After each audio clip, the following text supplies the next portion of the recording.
వెంకటేశ్వర స్వామి వారి కళ్యాణం చేశామండి అంటాం. మీరు ఒక మాట గమనించాలి.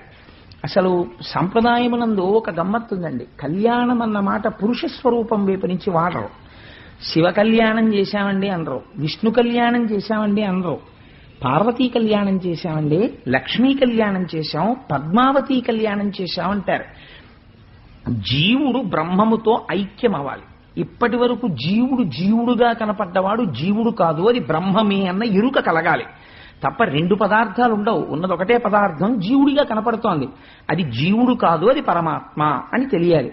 అది తెలిసిందనుకోండి అంతే, జీవుడు బ్రహ్మము అని తెలియగానే బంధనము విడిపోతుంది. అంతే, విడిపోయి తాను ఇక్కడే ఇప్పుడే మోక్ష స్థితిని పొందుతాడు. అది కళ్యాణము. అందుకే ఆ కళ్యాణమునకు ఆలంబనమేది? అహంకార పరిత్యాగము. ముందు నా అంతవాణ్ణి నేనన్న భావన పోయి భక్తి ఏర్పడితే తప్ప ఈశ్వరతత్వం అంకురించదు.